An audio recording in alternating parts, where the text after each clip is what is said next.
Assalamu alaikum, everyone.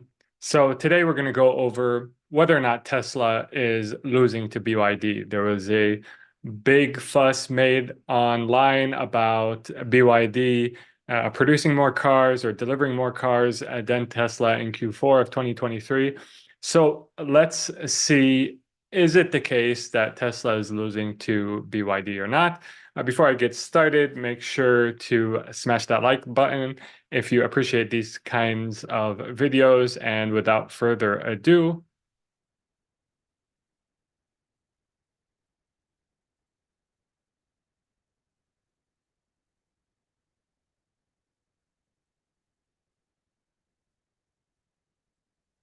all right, as always, this is not financial advice, so be sure to do your own due diligence before making any investment decisions. Now, let's look broadly at the industry of electric vehicles, and electric vehicle sales have been rising steadily in 2023. They rose 30%, and they're expected to rise another 30% in 2024. Now, here I'm talking about the market in general, with China and Europe leading the pack.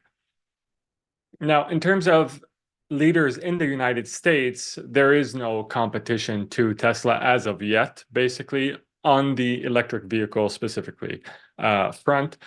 So in terms of battery-powered electric vehicles, Tesla models Y and 3, only these two models, sold as much as the leading the rest of the leading 10 combined, basically. So the next 8 on the list did not sell as much as the top 2 models of Tesla did in the United States. So really, Tesla in the United States has been dominating its competition. Now, there are new entrants into the market that are forthcoming. So just because it is currently the leader doesn't mean that it will maintain its leadership.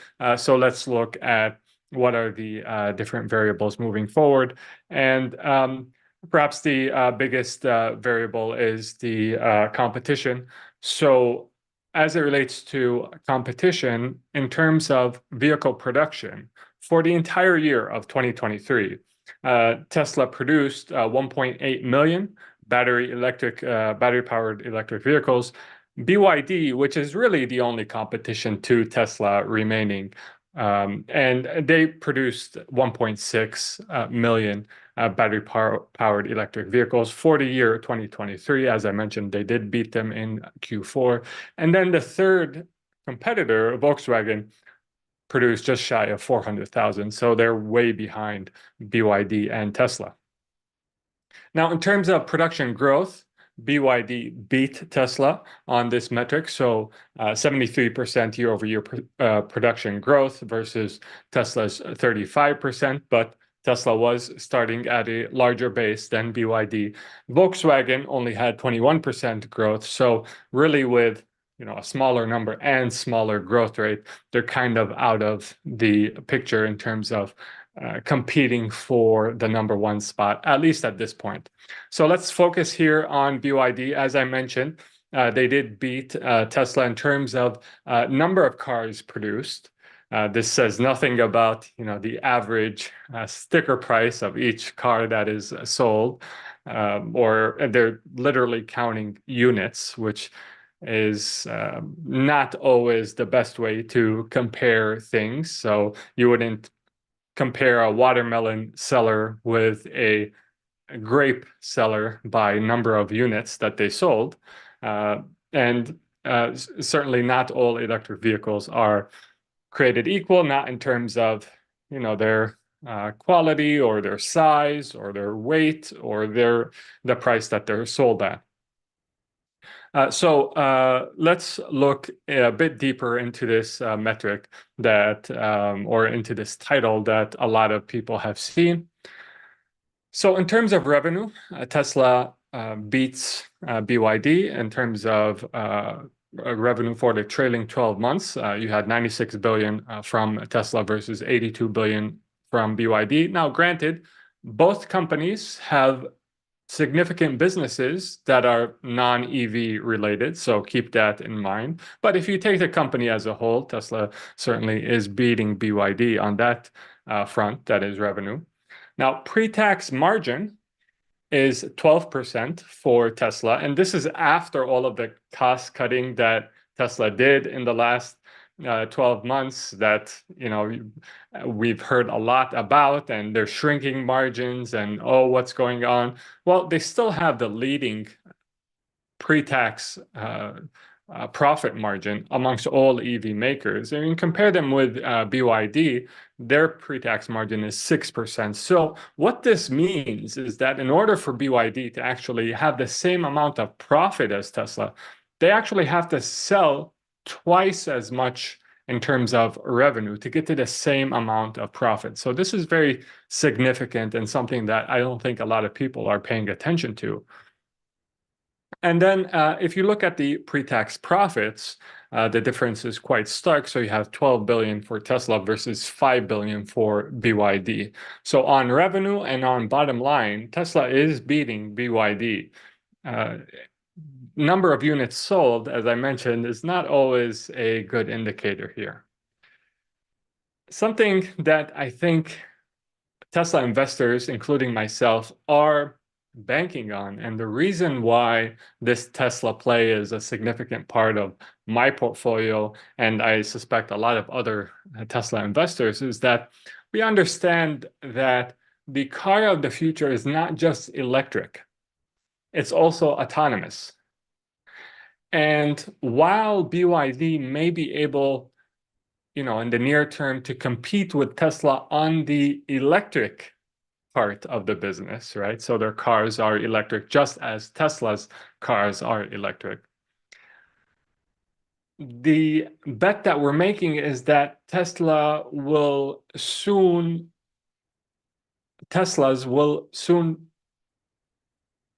outpace and just flat beat, without a shadow of the doubt, competition in the space with regards to autonomy. And no one really is even close. So if you look at this headline from just 2 days ago, so China's BYD launches AI-powered smart car technology to better compete with rivals. Keep in mind, Tesla has been working on their autonomous vehicles for 12 years now. And BYD is just launching its AI-powered smart car to compete on things like automated parking. Meanwhile, you have Teslas, which many users are reporting entire trips where autopilot has not been disengaged. So autopilot was basically responsible for the entire trip. And you can see many of these posts on X, previously Twitter.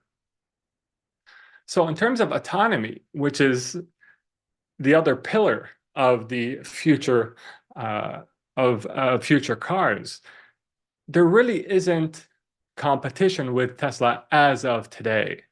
And it's hard to imagine anyone catching up, considering the lead that Tesla has, which is amplified by the lead in data gathering that Tesla has as well. So a lot of people say, oh, well, this autonomous driving, just fully autonomous cars is so many years into the future. It's never going to happen anytime soon. And for those people, I would say, I don't have a crystal ball. I don't know when, level 5 autonomy is actually going to be reached.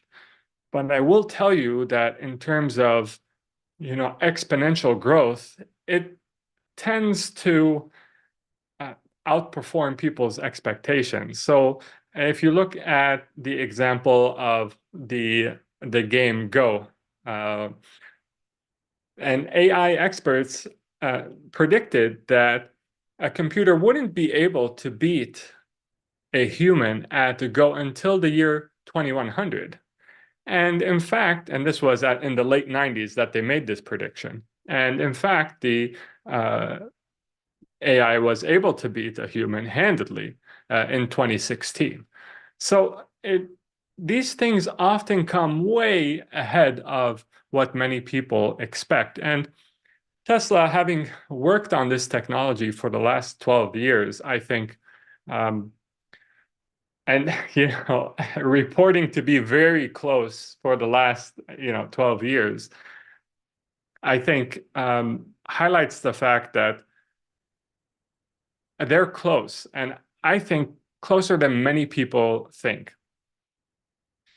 And once this autonomy is actually realized, whether it's realized this year or next year or 3 years from now, once this autonomy is realized, the artificial intelligence that is behind this autonomy will be able to serve all of these other multi-billion, multi-hundreds of billions industries that Tesla has products in, including energy storage, which Elon Musk has mentioned he thinks will be bigger than their EV business, as well as Tesla Robotics, which he also mentioned thinks could be the biggest revenue source for Tesla moving forward.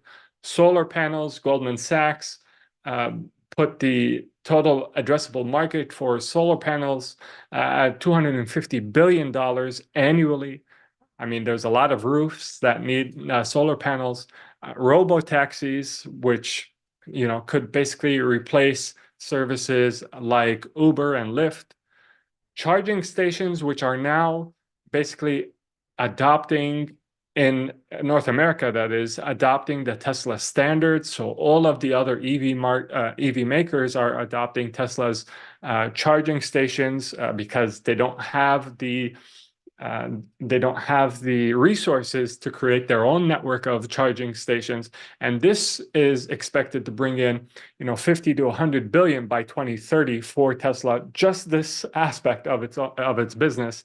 And then miscellaneous other businesses like insurance, in-car entertainment, the Dojo supercomputer, which is basically an artificial intelligence trainer that Elon Musk wants to basically rent to people who need artificial intelligence training, to companies that need this type of training. So the bottom line is that I see the short term for this company perhaps not that attractive in terms of near-term headwinds, interest rate ambiguity, a lot of geopolitical risks, just the macro environment in general, perhaps is not ideal for a company like Tesla.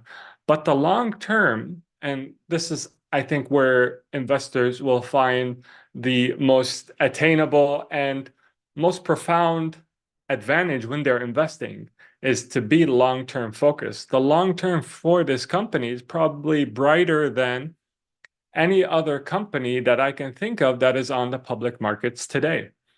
So it is the largest position in my portfolio, and it will continue to be moving forward until I see something that changes my mind on any of these factors that I mentioned. And right now, as I mentioned, if you look at their lead in artificial intelligence, you look at companies like NVIDIA and how their growth in stock price has been relentless.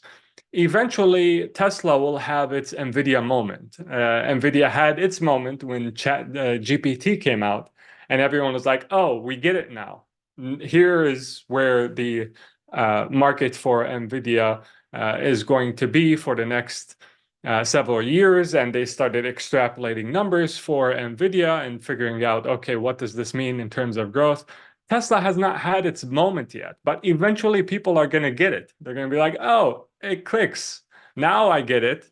Now I understand the growth potential for this company. It hasn't happened yet, but it will happen. Perhaps it will happen once autonomy is fully figured out and rolled out to customers, even though they've made huge strides in that direction. And when you look at valuation, obviously, the quantitative you can value, but the qualitative, some of the things that I mentioned, it's very hard to value. I mean, you look at something like um, their robotics products. Uh, Demand for that could potentially be unlimited. So it's very hard to quantify that with any degree of precision. But if you're just looking historically, the high for Tesla in terms of price to earnings ratio was 1400. Okay, maybe that was in January of 2021. Maybe that was a bit frothy at the time. But now we're at 5% of that number. We're at a PE of 68. So, historically speaking, I think the attractiveness of this stock, especially in light of the progress that it has made and the other industries that it's now dabbling into and leading the charge on, the prospects of the stock when compared to its valuation, I think the risk-reward equation has perhaps never been brighter.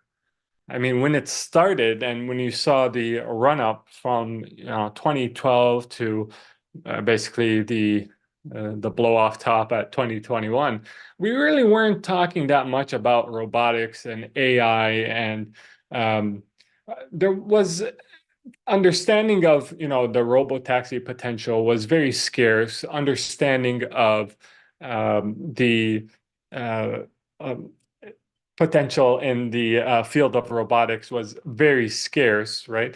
But now I think there's a lot more clarity on these matters, and it's a lot more real in a sense than it was back then, because now they've actually made progress in these fields and they have prototypes. And so the risk reward for Tesla is, I think, extremely attractive at this point. And with that, I think that Tesla moving forward, as I mentioned, eventually is going to have that NVIDIA moment. And this is why I want to make sure, honestly, if I treat Tesla stock like I treat cash. So whenever I want to park my profits somewhere, I just buy more Tesla stock.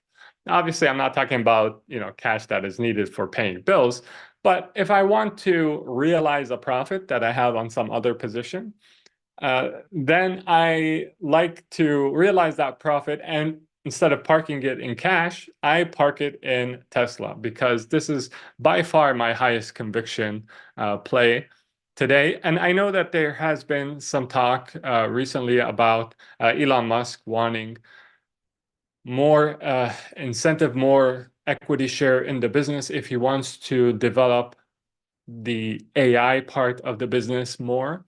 And I genuinely think that this is, I mean, regardless of what you think about, him as a person, I do think that it's likely that Elon Musk is beyond the point of solving the money problem for himself or his family, right? He's not thinking along those terms. I don't think his request for additional equity has anything to do with him wanting to become richer. I think he's solved that problem in his life. But what I genuinely believe is the motive for Musk making this request to have a greater ownership stake in the Tesla business is that they're really close to something substantial, or he sees the light at the end of the tunnel, and he sees it as something that is perhaps dangerous in some ways, and he wants to make sure that he has control over the company. He has enough control over the company when they reach that point, because his concerns about artificial intelligence and its potential impact are pretty well documented, and he wants to make sure that he has some control over the decisions that are made after that big milestone is reached. And I have to say, I have respect for that. In the case that the board of Tesla doesn't grant him the ownership interest that he is seeking, there may be spinouts from the business. So you may see robotics, spin out into its own business. But in which case, for Tesla shareholders that are concerned about this, you will start with a share in that business. If there is a spin out of a business and you own shares in the original business, then you own shares in that spin out. So that's not something that I'm necessarily concerned about. So with that, I hope I've provided some clarity on the matter of Tesla, at least how I see it. And I hope it was beneficial to you. Until next time, make sure to take care of yourself. Assalamu alaikum and peace be upon you all.